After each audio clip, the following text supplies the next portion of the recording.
So the sound that you're hearing is somebody doing their grass, cutting their grass.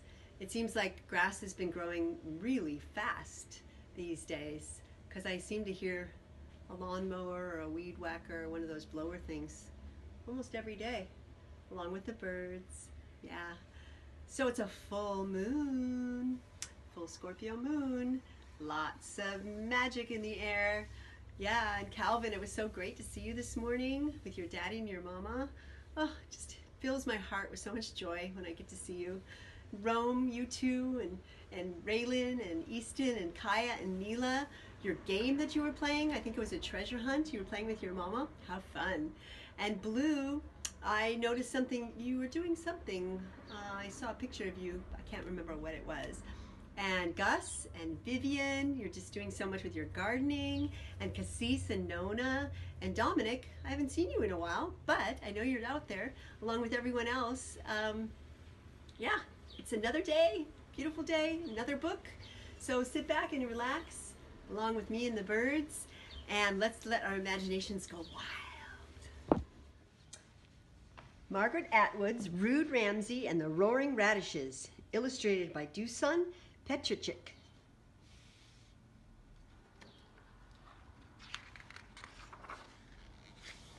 Rude Ramsey and the Roaring Radishes. Margaret Atwood, Rude Ramsey and the Roaring Radishes, illustrated by Dusan Petrichik.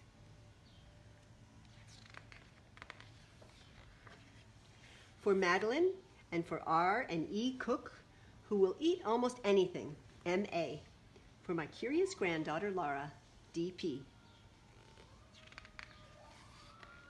Oh my goodness, do you hear the sirens? Rude Ramsey resided in a ramshackle rectangular residence with a roof garden, a root cellar, and a revolving door. A rampart ranged down the right-handed side of the run-down real estate. Residing with Rude Ramsey, who was red-haired, was his revolting relatives, Ron, Rolo, and Ruby. They were rotund but robust, and when not regaling themselves with rum, they relaxed in their recliners, replaying reams of retro rock and roll records relentlessly. This could be rigorous. Wow, that alliteration. There he is. While Ron read the racing results, Ruby and Rolo regularly rustled up the repasts. They roasted rice, raisins, rutabagas, and rhinoceros. They rolled out reptiles with a rolling pin. They refrigerated rhubarb and broiled ribs, ravioli, and reindeer rinds on the rotisserie. The rice was rock hard and the ribs rubbery. The ravioli wrinkled and the rhinoceros raw. The reptiles were still writhing and the rhubarb was runny and the reindeer rinds were rotten. Every Friday, Rude Ramsey rebelled. "This repast is repulsive," he'd report. "The rice is riddled with roaches, the raisins are rancid, and the reindeer rinds reek. I feel like regurgitating." "Ramsey, you rash, repulsive, red-headed runt. How rude. Rinse your mouth out with rope," raged Ramsey's revolting relatives, Ron, Rolo, and Ruby. "Repent, repent." "I refuse," retorted Ramsey.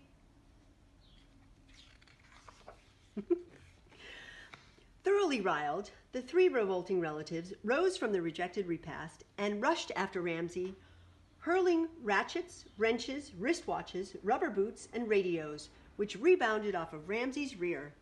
But Ramsey was a rapid runner, and he raced up to the roof garden and down to the root cellar and round the revolving door until his robust but rotund relatives could no longer respire and required rest.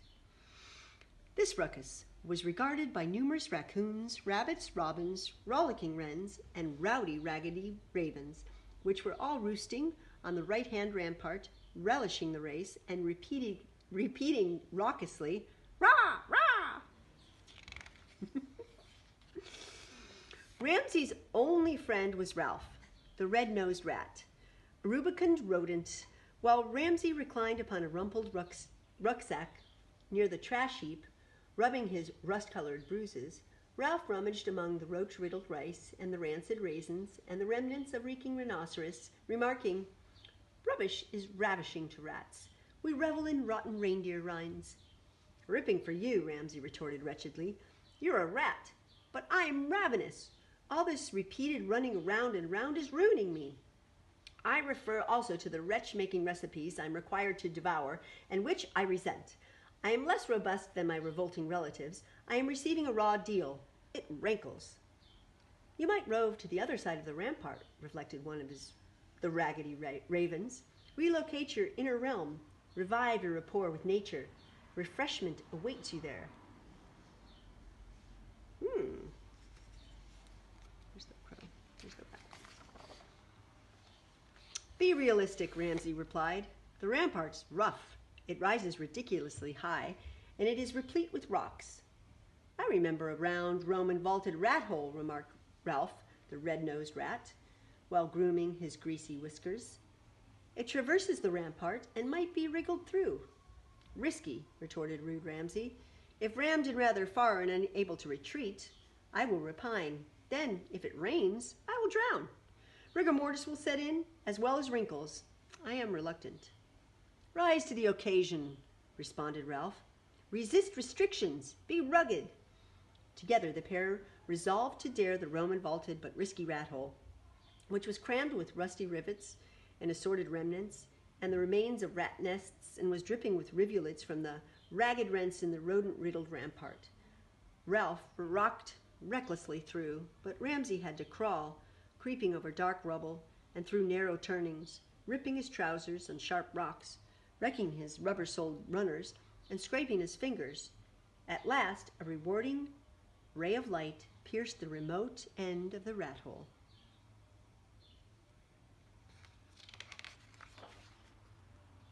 Ramsey emerged into a resplendent realm.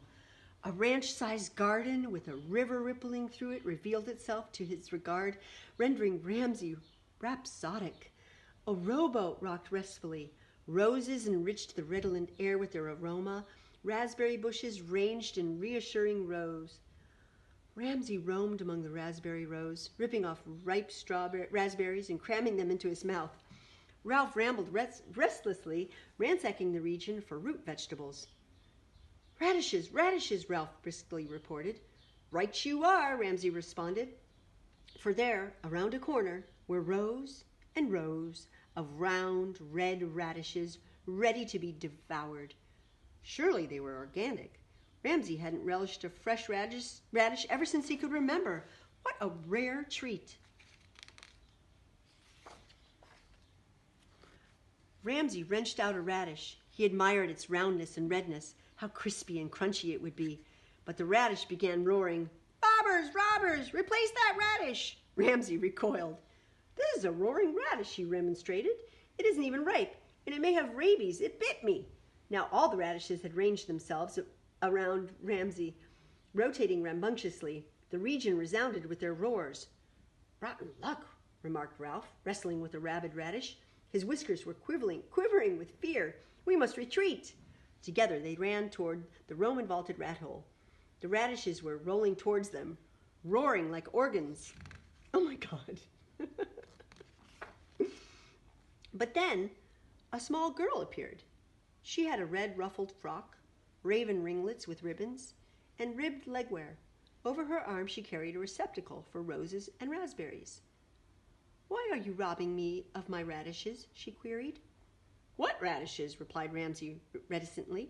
The radishes had now stopped roaring and were resolutely rerouting themselves in the ravaged radish rows. My name is Rila, the little girl responded, and you must be Rude Ramsey. You recognize me? Ramsey was surprised. Only by remote reputation. I frequently hear your revolting relatives repeating that refrain. Rude Ramsey, you rash, repulsive, red-headed runt, they rant. What would you like, a rusk? And she offered an assortment of rusks from her receptacle. Ramsey and Ralph each reached for a rusk. Where do you reside? Ralph inquired. In that romantic, recently restored rectory with the rotunda, replied Rila. Ramsey regarded the rectory. It was indeed romantic. Rhododendrons wreathed around it. Fretwork trellises replete with trailing arbutus adorned it, and a radiant rainbow arched above it. You must be royally rich, Ramsey remarked ruefully, remembering his own ramshackle residence.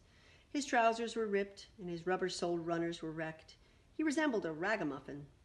Surely Rila would find him repellent. She would never be his friend. He wished she were a rat. Until recently I was rolling in rupees, but they have been rather scarce.